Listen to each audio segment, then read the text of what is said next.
Country music star Ronnie Millsap once sang, "It's too late to worry and I'm too blue to cry." Luckily, he wasn't singing about the Dodgers in LA. It's too early to worry, and it's way too early for the fans of the Blue to cry. Let's talk about why live on Locked On Dodgers.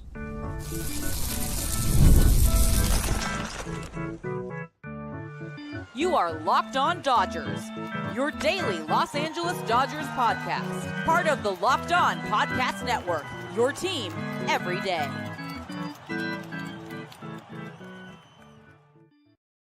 Hey, Dodger fans, this is Locked On Dodgers, part of the Locked On Podcast Network, your team every day. Thanks for being here with us whenever you are, live or otherwise. Remember, this show is free and available on all podcast platforms and on YouTube simply by searching for Locked On Dodgers. So please subscribe wherever you're watching or listening right now. If this is your first time with us, my name is Jeff Snyder. That guy next to me is my co-host, Vince Samperio. We are both lifelong Dodger fans, just like most of you. We've also both spent time covering the Dodgers in the press box and the locker room. So we bring you the smart fans perspective on our boys in blue every weekday morning. In this episode, we're going to talk about a lot. The Dodgers always have a lot of pitching injuries. And in the second segment, we'll talk about why that might be a feature and not a bug. Also, Tanner Scott's results and his fastball velocity are both down this year. But that doesn't necessarily mean that will remain the case. In the third segment, we'll dig into his history and how this isn't exactly something new for him. But first, let's talk about the Dodgers overall and specifically the outfield. We have a question from Locked On Dodgers insider Esteban from Whittier that we want to jump right into. And Esteban's question is, Esteban's frustrated. He's been letting us know in the insider group text message that he's pretty frustrated these last few days. And he says, "My only question is, are we okay? Is it me panicking for no reason, or should there be a consideration to do something about the outfield?" So Vince, can we make Esteban feel better, you think? Yeah. It's easy to go to it. It's only April, and realistically, that is something that is true. It's only April, and the team that's playing on April 24th didn't play on April 24th is probably not the same team that's going to play in October. So that's the main thing from it. The other part is, I'm not going to brush over that there are things that don't look great right now, and there are things that moving forward could continue to not look great. Teoscar Hernandez, I believe, is fine out there in right field. He'll get going hitting wise. I don't have any issues or concerns with him. Michael Conforto, we just don't know. He's been a league average hitter at the bare minimum for almost his whole career. But again, when guys get older, you don't necessarily know what's going to happen. And in center field, there's a few options that could come up that could solidify center field, whether directly or indirectly by moving Tommy Edman to center field. So I don't know if that helped make him feel better right now, but we're going to get to that point by the end of this segment.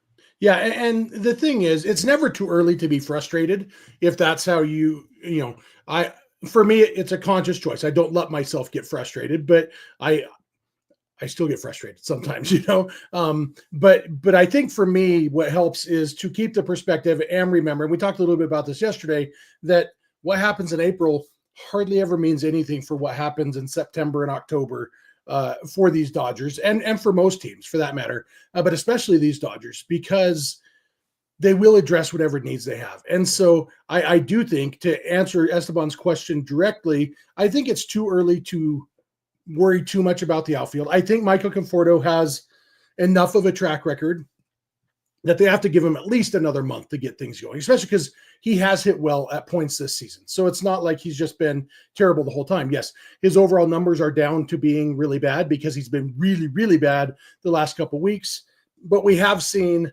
flashes of that potential. So they have to give him some more time, but it's not like they're going to give him all year and just, it didn't work out and now we're stuck with him in the postseason. No, if Michael Conforto is still terrible in July, Michael Conforto will be replaced either by somebody else who's currently on the roster or by somebody who currently plays for some other team. And I think that's kind of the approach they'll take with everything. They have some, Max Muncy, if he struggles, there's guys who could replace him either internally or externally.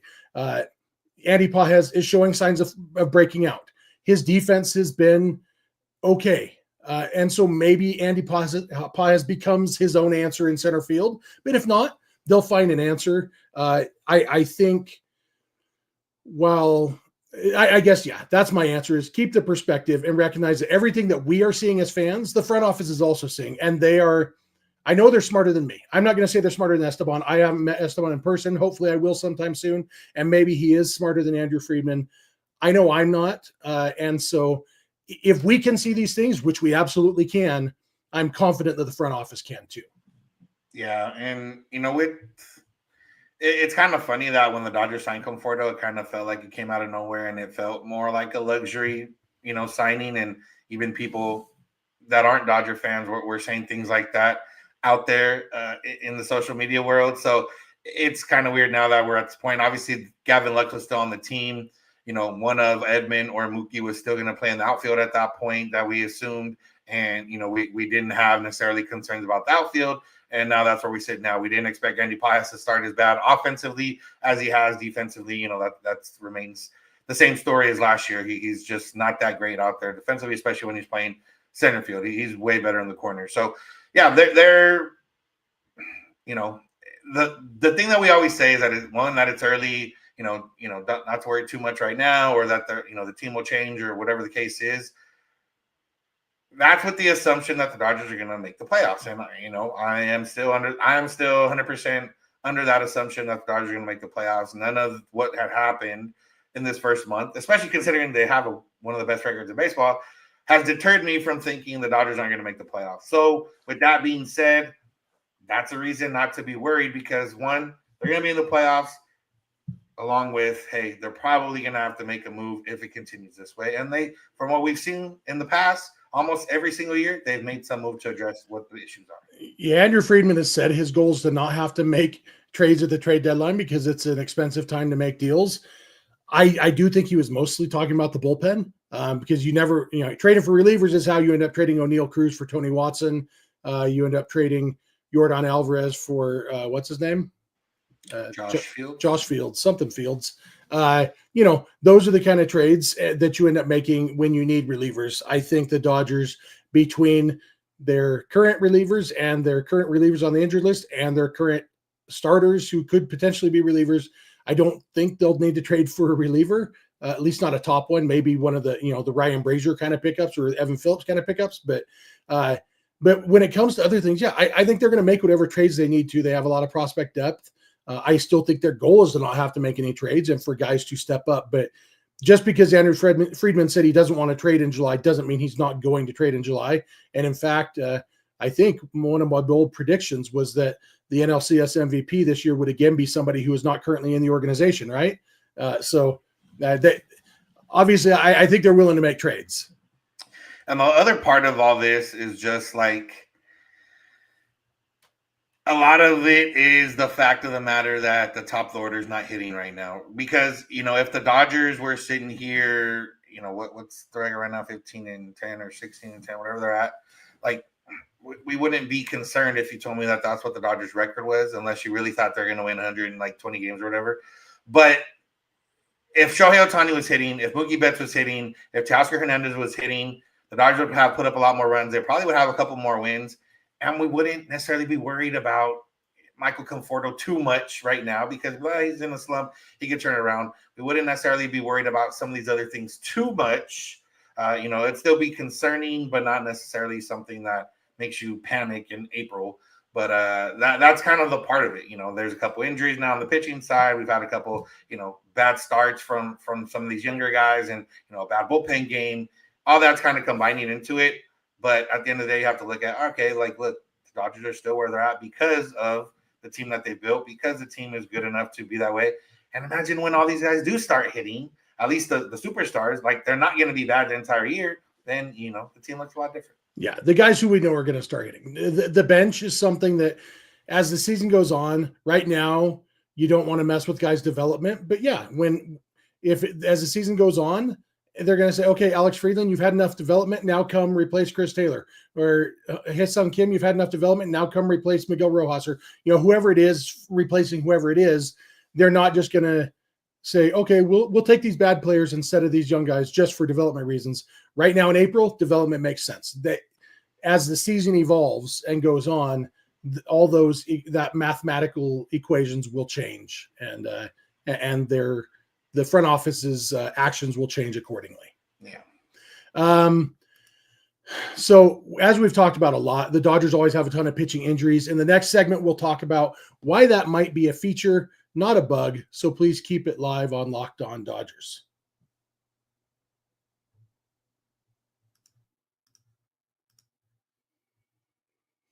This episode is brought to you by Amazon Fire TV. Guys, I might have become the best dad ever last night. I was talking to my teenage sons and I said, did you know you could play Xbox on our Fire TV stick? They didn't believe me. They thought I was just an old man talking gibberish, trying to sound cool, not skibbity. But then I explained that you can turn any TV into your gaming and entertainment hub with Fire TV Stick 4K devices, no console required. Just grab your paired controller, subscribe, or sign in to the Xbox Game Pass Ultimate with EA Play included, and you're ready to play. Dive into hundreds of premium titles from EA Sports College Football 25 to Call of Duty Black Ops 6 and Avowed as easily as you stream your favorite shows. It's gaming made simple, and it's all on your Fire TV. Why does this matter to my sons when they already have an Xbox they can play on? Well, we do a lot of road trips from our home in Utah down to California, where my parents and the Dodgers live, and they always bring the Fire TV stick because our car has Wi-Fi, TV screens, and an HDMI port, so they're already used to watching Netflix, Disney Plus, Prime Video, and all the other streaming services in the car. A far cry from my Walkman and one Elton John's Greatest Hits cassette that I had for road trips when I was their age, but now they can play video games too, and all of this applies to you too. A Fire TV stick can be an absolute game changer for your entertainment needs. So head to Amazon.com/Fire TV Locked On to get started. Xbox Game Pass Ultimate subscription and compatible controller required. Available on select devices, including Fire TV Stick 4K 2nd Gen, Fire TV Stick 4K Max 1st and 2nd Gen, and Fire TV Cube 3rd Gen. Hey, we are back. Thank you for making Locked On Dodgers your first listen every weekday morning. Thanks for being an everydayer. If you are, if you're not, it's easy to become one. Just watch or listen every weekday morning. Make that easy on yourself by subscribing wherever you're watching or listening right now. Also, this entire episode is based on questions from our Locked On Dodgers insiders. If you want that to be you, just go to joinsubtext.com/LockedOnDodgers. Sign up for just a few bucks a month, free 14-day trial. You get one-on-one text conversations with us, our thoughts before the podcast, and access to our Discord server so you can talk with other Locked On Dodgers fans. And for your second listen, be sure to check out Locked On MLB, hosted by our buddy Paul Francis Sullivan, a.k.a. Sully. So our next insider question, Vince, comes from, I meant to have this pulled up. It comes from one of our insiders. Oh, good time for my mouse to stop working too. Robin McFerrin. Lives in Texas, grew up in Southern California, lifelong Dodger fan. And Robin asks, could you talk about all the pitching injuries and issues and possible causes or corrections? Is there a problem with the pitching coaches? And this is one that comes up a lot because the fact is the Dodgers do have a lot of pitching injuries. That's been the case for a while. And I sincerely believe, and I don't, like most questions, I don't think there's one answer. I think there's a lot of things that go into it. But I think the main reason the Dodgers have so many injuries is because the Dodgers sign more injury-prone pitchers, more or injury-prone, or, however you want to word it, more susceptible to injury, more likely to hurt themselves. The guys who either have an injury history like Tyler Glasnow, or guys who are older like Blake Trinan, guys like that. And for me, I think that's a choice they make, and it's a choice I like because it's a way that the Dodgers can flex their financial muscle. Because as we've seen, every once in a while they do outbid everybody else for a free agent. Shohei Ohtani, we think, had the same offer from a couple other teams, and he chose the Dodgers, but that still means the Dodgers were tied for the highest bid. Yamamoto, they were probably the highest bidder. We saw they didn't outbid everybody for Juan Soto. I think everybody would rather have Juan Soto in left field right now than Michael Conforto, but they didn't do that.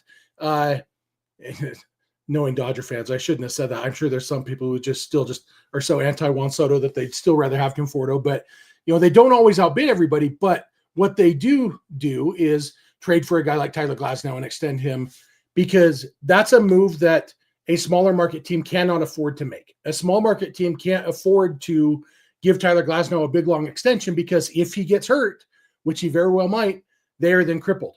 Whereas the Dodgers, and even Blake Snell's a great example, because while he's not injury prone, he has he's had durability issues throughout his career. He's only qualified for the ERA title twice. Both times he won the Cy Young Award. Basically, Blake Snell's thing is when he's healthy, he's really good, but he's not always available.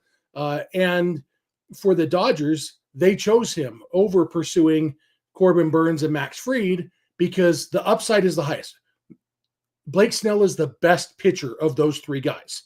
The availability is a different question. Their hope is that between Snell and Glasnow and all these guys, they have a handful of those guys available in October, and then they have that upside when they need it. What do you think, Vince? Am I way off? Yeah, I mean, on the major league side, that's probably something that makes sense and is true. And, we've seen, I mean, they're not the only team to do it, but we've seen them get guys literally, off surgery, knowing that you're signing a 2-year deal, knowing they're probably not going to pitch in that first year, and then they're going to be able to, be good for them, or hopefully be good for them the second year. We saw them, pay Jimmy Nelson more than a few times, and it never really quite worked out the way they maybe would have wanted it to happen, but that was something they could do. They were, they want them to rehab and get ready with their guys and be ready to go. So on the major league side, yeah, I'm sure, a lot of people are thinking about the minor league side and kind of the rash of injuries they had last year or the last couple of years. And, all these guys, Emmett Sheehan and River Ryan and Gavin Stone and Kyle Hurt. And, I'm sure there's a couple I'm even missing. Nick Frosso missed all of last year. Like, there's been stuff out there that maybe because the Dodgers draft in the, later part of the first round and later part of the other rounds, that they maybe target these types of guys too, that maybe have some kind of injury risk, either injury risk or the way they throw is good, but, also risky, whatever the case is. Well, and we know they do. You look at Walker Buehler. They drafted him when he literally needed Tommy John surgery. There's 3 or 4 other guys who they've drafted knowing before they ever throw a pitch for us, they're going to have Tommy John surgery. Yeah. And there's a lot of different things. I mean, I think Kershaw mentioned before the year started somewhere that, maybe the Dodgers were going to change and not be as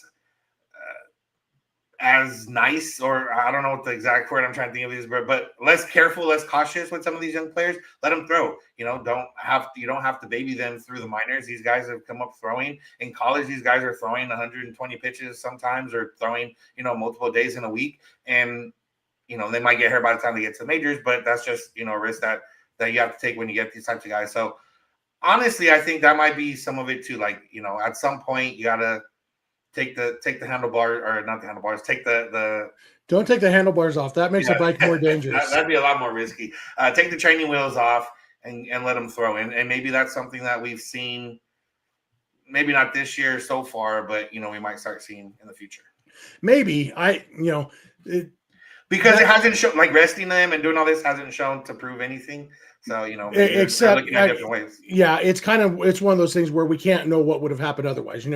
Maybe River Ryan would have had his Tommy John surgery before he ever got to the big leagues if he was throwing more, just pulling out a name. Like, we don't know what would have happened otherwise. And, it's easy. I have kind of an instinctive backlash to that idea just because I've been hearing it for so long. Like, baseball was better when I was a kid, and pitchers were just pitchers, and they just go out there and throw. Nolan Ryan threw 800 pitches every game, and and I love Nolan Ryan. I literally named my son after him. But Nolan Ryan was an outlier, an anomaly, and for every Nolan Ryan, there's Sam McDowell and Frank Tanana, and guys not even as well known as Sam McDowell and Frank Tanana, guys who had great arms, and you've never heard of them because they were a flash in the pan and they blew out their arm and were never the same.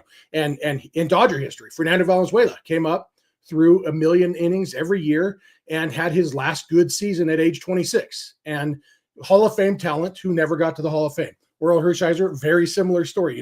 Hall of Fame talent never ended up with the Hall of Fame because of injuries or at least reduced effectiveness. Orel ended up still having a longer. Fernando stuck around longer than you would think, but they weren't the elite pitchers they were when they were young, and all of that. Nobody knows what the answer is, but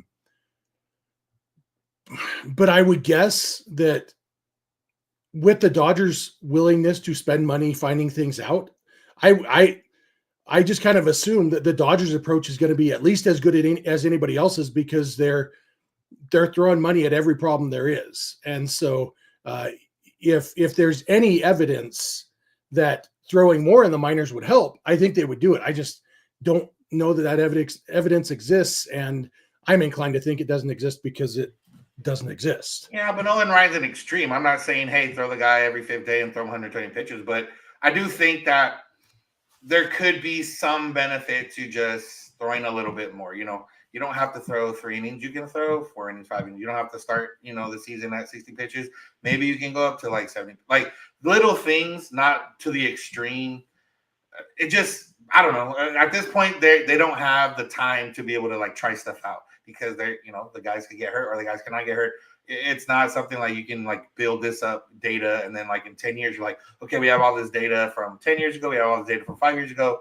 And now we know what we want to do. They said they're trying to figure out what it is, but it's not like, the Dodgers have had a lot of injuries last year. I think it really piled up and that's what kind of drove this point of people asking why. But, you look around baseball, everybody's getting hurt.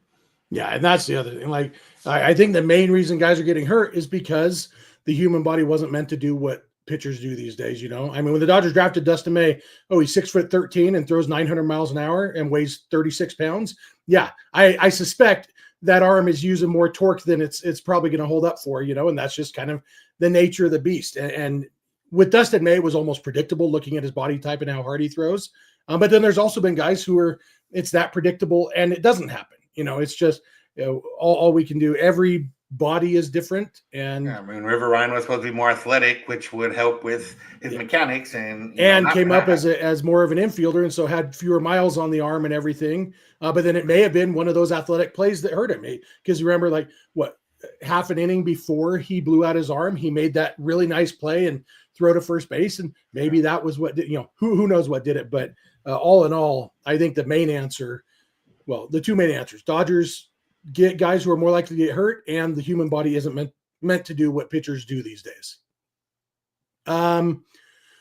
So Tanner Scott's results and his fastball velocity are both down this year, but that doesn't necessarily mean that will remain the case. In the next segment, we'll dig into his history and how this isn't exactly something new for him. So please keep it locked on Dodgers.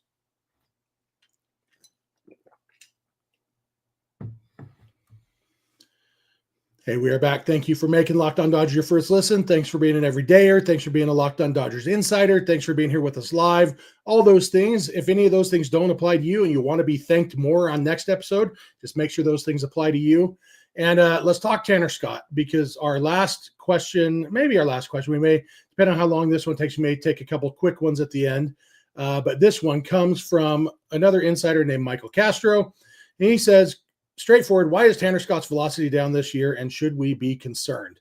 And last year, Tanner Scott's average fastball velocity was 97 miles an hour on the dot. This year, it's 95.8. That feels like a lot. And I talked the other day about Tanner Scott's results and how he's been kind of bad in April, pretty bad in April most of the time. April is easily his worst month. And even the last 2 years when he's been an elite reliever, he has been bad in April. And one thing that I didn't dig into was the fastball velocity, because if the results are worse in April, what if the velocity is too? And luckily for me, Fabian Ardaya of The Athletic did that legwork, and he put a little graph in this article.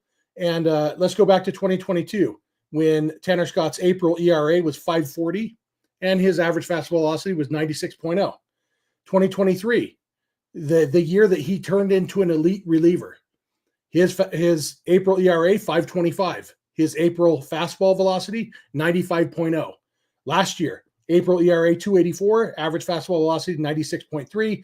This year, April ERA 2.25 so far, average fastball velocity 95.7.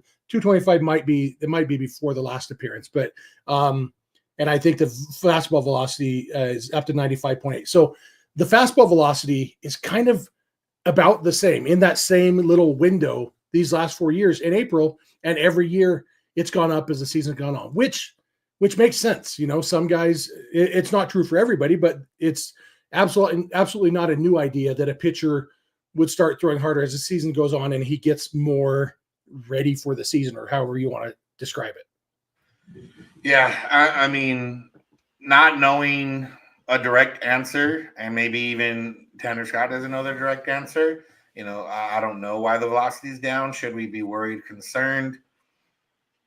I mean, I'm one that before the Dodgers signed Tanner Scott was kind of saying, I don't know if they necessarily need him, and I don't know if I'm necessarily sold on him because he doesn't have necessarily a long enough track record to kind of be thrown out of. But I don't think it's April right now. I don't think that's the time to be like, oh yeah, well I was right about that. Like no, he's still going to be good. He's still shown that he can be good, and I'm sure that he wants to pitch better. And he's getting beat here and there. It's not all terrible. It's not, self-induced in terms of walks or anything like that.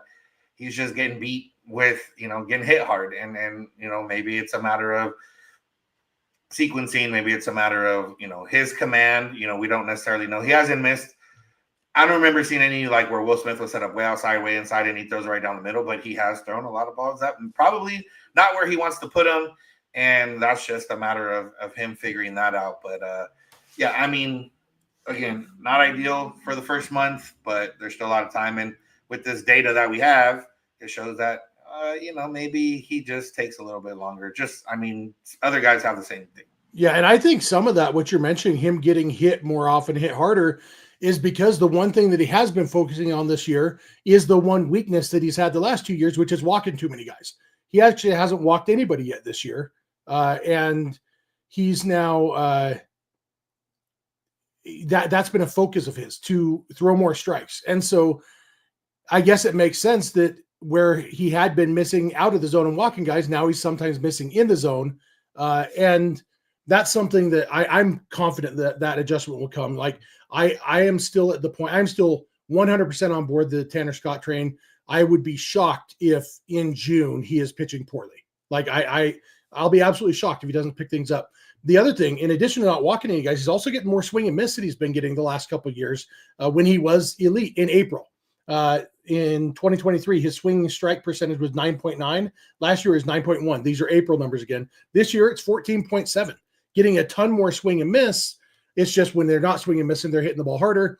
That's little adjustments he's going to make. The fastball velocity will tick up. He will hone in the command. Like I'm just, once I looked at his April numbers, like I'm not even a little bit concerned. I'm unhappy with the results so far. I'm not concerned at all about Tanner Scott at this point. Yeah, I mean, I'm always going to have a little bit of stuff back in my head with any reliever. But beyond that, just normal concern, doubt, or whatever about a reliever, I'm not worried right now. It might be just as simple as, okay, now he's throwing more strikes. Maybe after just swinging more. And sometimes they're swinging and missing, and sometimes they're hitting them hard. And, effectively wild is a saying for a reason. Tanner Scott, effectively wild was more so like, oh, I might get hit or I might see a fastball right down the middle. I don't think he was ever that kind of guy. It was just like, maybe trying to paint the corners, whatever the case was. Now he's coming in a little bit more. He'll work it out. And there's no pitching side of things other than maybe a couple of teams that are on the similar tiers of Dodgers of figuring things out. So yeah, there's a comment in the chat saying Tanner Scott that the Dodgers have definitely doesn't look like the Tanner Scott from before they got him. And for me, it really does. It looks very much like April Tanner Scott. And that makes me feel a lot better because May through October Tanner Scott is really, really good. And I have every reason to believe that will be true again this year. Let's dig into one last question. This one will be pretty quick, Vince, more of a quick response. This one comes from our buddy Mike, one of our insiders, also known as Jackson's dad. He says, the offense, defense, starting pitching, and relief pitching have all been inconsistent at times this season. Which of the four are you most concerned about, and which of the four are you least concerned about? So let's do most concerned first. Offense, defense, starting pitching, and relief pitching. Which are you most concerned about, Vince? Offense.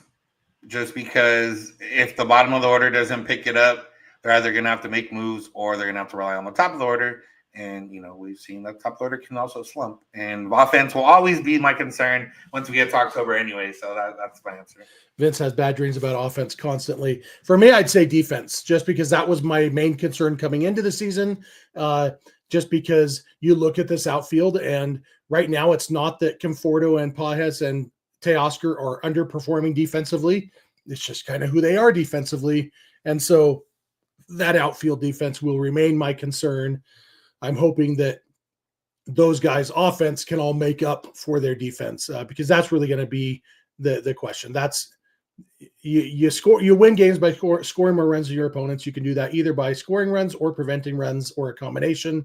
And hopefully the outfield can contribute more runs than they take away with their defense. And now, which of the four are you least concerned about, Vince? I guess we're down to probably starting pitching or relief pitching, right? That we're least concerned about. Yeah, I'm least concerned about starting pitching because that's been really the strength of the team so far. I think overall, there's a comment in here about not having durable pitchers. The Dodgers only have one pitcher that started the season with them on the injured list. They've actually had very durable pitchers so far in this first month. But the fact of the matter, it's only been a month.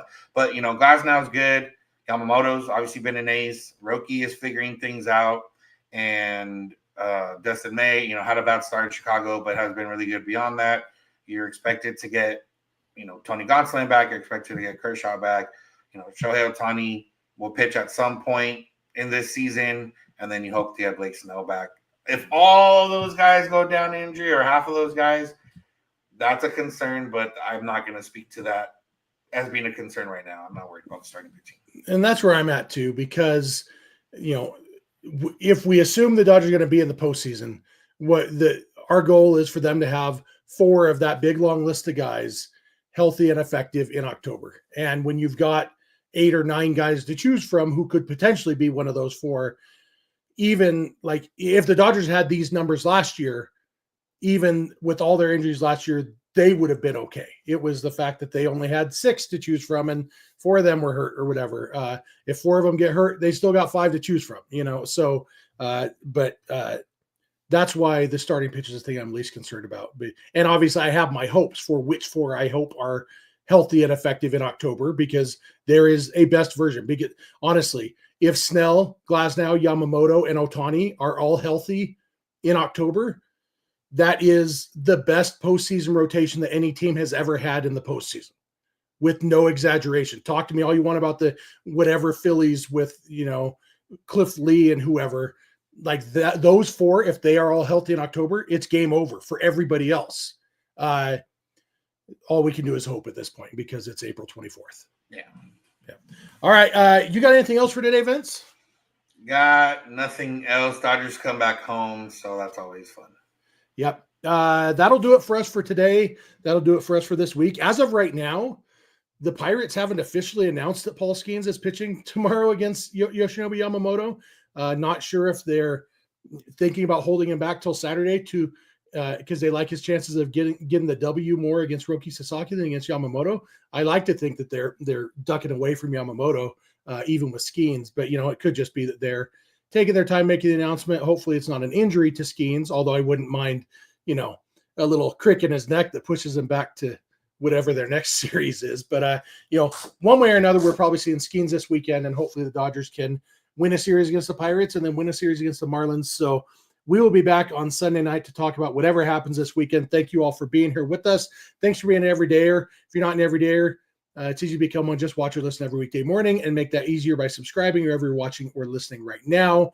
You can also go beyond the podcast and become a Locked On Dodgers insider by going to joinsubtext.com/LockedOnDodgers. You can also check out Locked On MLB Game Night. Every game, every night, all season long. Get local analysis on a national scale. Find MLB Game Night on Locked On MLB on YouTube or wherever you listen to podcasts. You can follow us on Instagram, Twitter, and TikTok at Locked On Dodgers. Vince is on Twitter at VinceSense91. I'm on Twitter at Snydog, and both of our DMs are open there.